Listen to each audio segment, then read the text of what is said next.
All right. Well, I believe we're here at video number 366.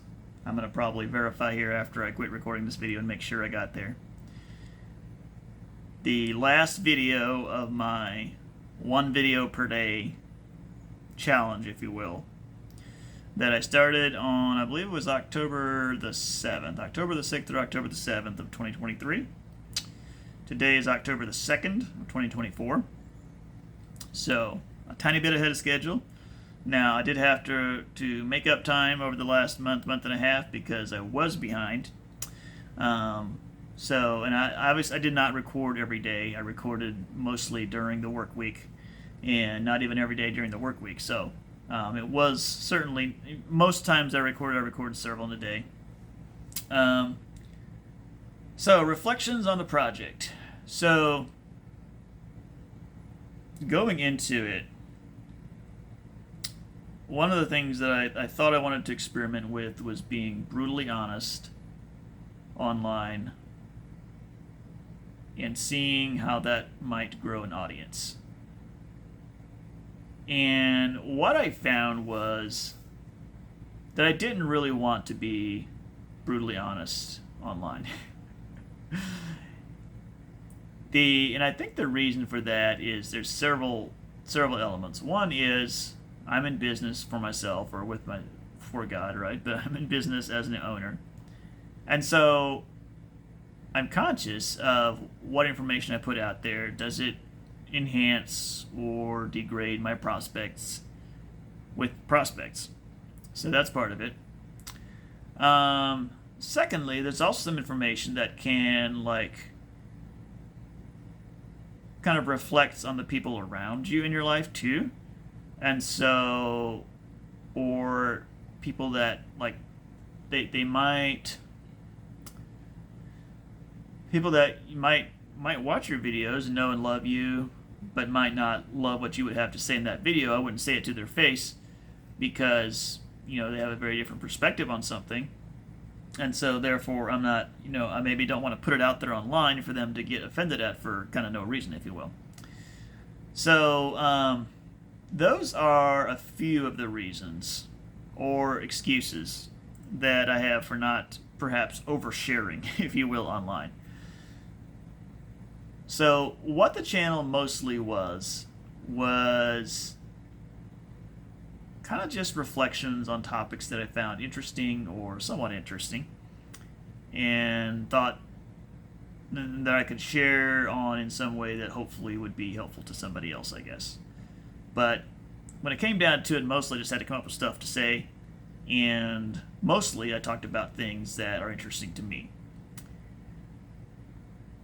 One of the things that was interesting about it was, you really kind of get to see what grooves your thoughts tend to run in when you have to make content on such a regular basis.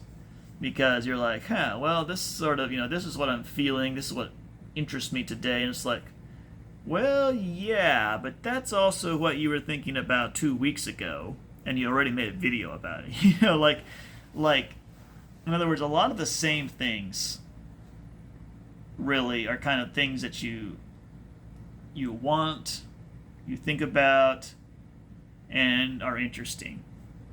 It's a theme. It's like a life theme. And also, it just raises into question, how many unique thoughts do we think? And I think that's where, spending time in, books and that sort of thing, even kind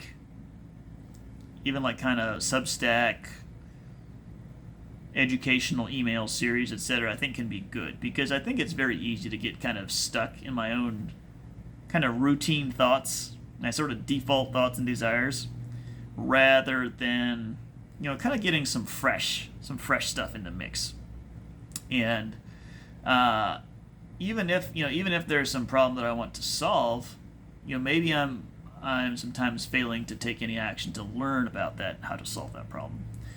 So that's another thing that I kind of learned through the process of the year was, we tend to think a lot of the same thoughts over and over. Or at least I do. Hopefully, maybe your brain is more unique and innovative and original. Another lesson that I learned is be careful what you commit to for a year, especially if it's something that requires the equivalent of a daily input. Because even if it's only a 10-minute commitment, that's 10 minutes times 365 or 366 in leap year, right? Or 15 minutes or 30 minutes. So going forward, I'm going to probably be highly selective on any commitment that I make for such a length of time with such regularity of or frequency of, the interval is so frequent. Because one day is often, and it adds up to a lot of time. So let's say on average I spent between thinking about it, making the video, and then pressing, and then getting uploaded onto YouTube and the title written, which, I do in a very informal manner. It doesn't take much time necessarily. Probably, let's say it takes an average of 15 minutes. So where are we at? That's like, let's say 525 minutes, something like that, right? So let's say 500 divided by 60. So you do the math, but the bottom line is I spent a number of hours. Am I even doing the math right? So if it's 15 minutes per video per day, that comes out to about an hour and 3/4 per week of video time. And this is time that I'm doing during my workday typically, so this is coming out of my work budget essentially. So an hour and 3/4, if that's a good average, if that 15 minutes is a good average per video, times 52,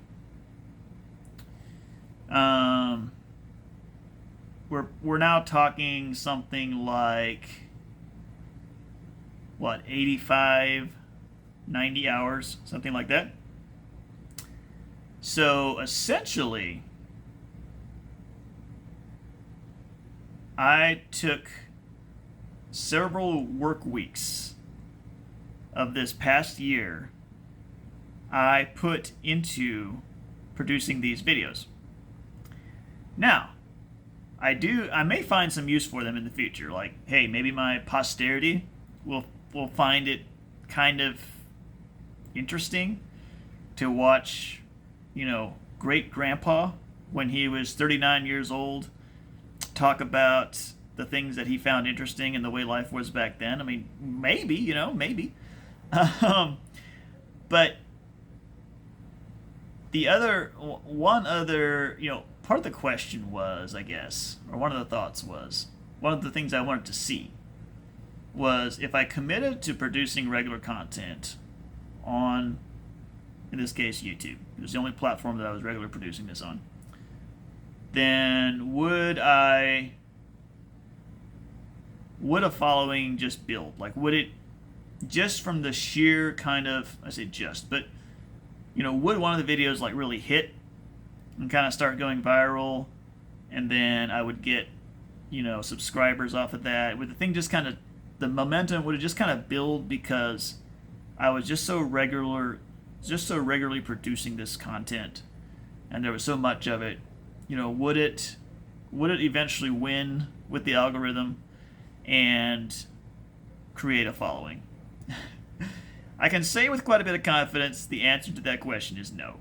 So a lot of my videos, had maybe 0 to 4 views. My most popular one, I'm not sure, is it up to now like maybe 60 or something like that. So I think the bottom line, what's the what do I take from that? I think what I take from that, and I think this is something Dan Martell talks about, is, his YouTube channel really struggled until he went pro with it. And I went pro with this channel only in the sense, I would say, that I produce so much content. But in terms of really, really producing great content, high effort, high engagement content, no, still amateur. And so, were some of my titles pretty good? It could be. But I had virtually no thumbnails, no custom thumbnails.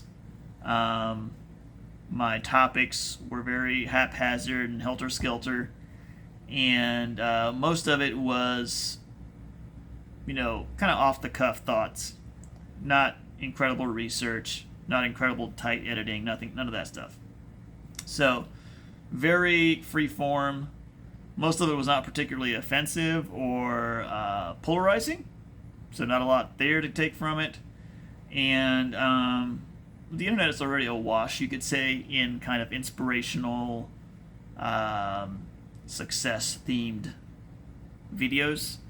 So, watching some guy up in his loft with an ironing board in the background, probably not to inspire, not too, not too catchy.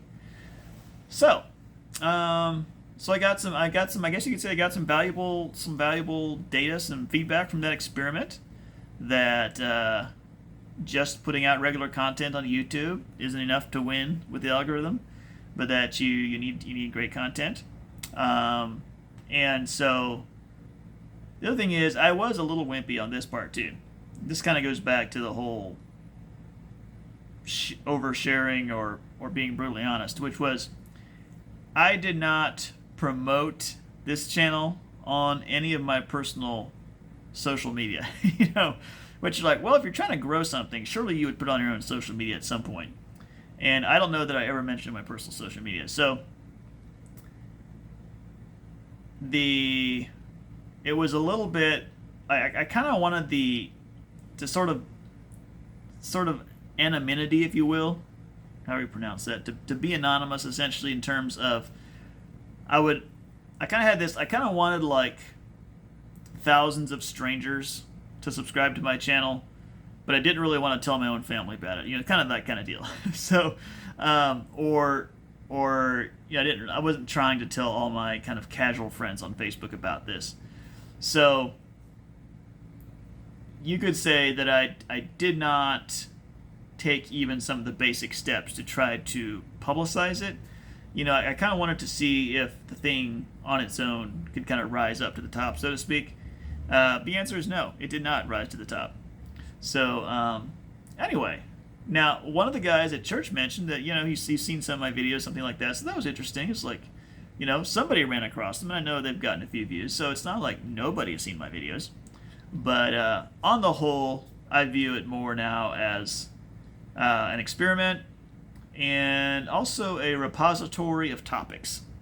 So if I ever need to, if I'm just scratching for content for this or that, if it kind of fits in along the general lines of what I've discussed over the last year, I'll have this kind of entire repository of ideas on topics that I could discuss. And also, I'll kind of have a snapshot, kind of like a journal.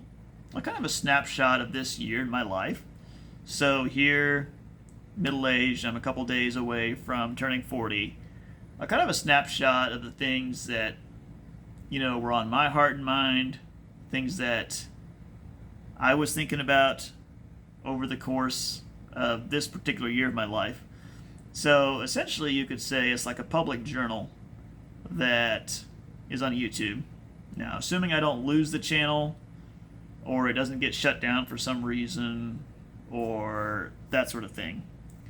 In theory, the content I put out today will actually outlive me by a wide margin. So, in theory, now I don't know what YouTube's going to do, or do they gradually kind of like, if there's no activity on a channel, or if there's no views, do they eventually actually archive videos? I don't know.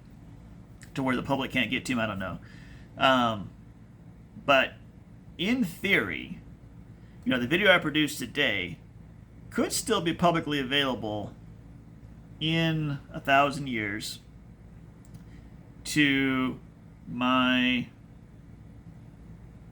great to the 30th power or something, they could be watching these videos and being like, yeah, my great great great great great great great great great great great great great great grandpa, when he was middle aged, and my great great great great great great great great great grandpa who was his son was 14. These were his thoughts about life, and this is what life was back at that age, where AI was becoming a increasingly impactful force in technology, where they did not yet have flying cars, where most people did not wear wearable computing devices aside from watches and smartphones. So anyway, it's possible that even though, this has not turned into some sort of powerful tool at this point to influence masses of people, that it may still have some unique and interesting use cases for the future. So, with that, my friends, if you're still listening, thank you. If you've listened to any of my videos, thank you. And hopefully, if you are inspired to create your own channel or to create a conversation with the public, hopefully you will not commit to it unless you love to do it. And if you love to do it, I hope that you will go pro. I hope that you will do it with such an amount of excellence that you cannot be ignored, and that it will be tremendously successful for you, and that hopefully more than your immediate family will benefit from your work.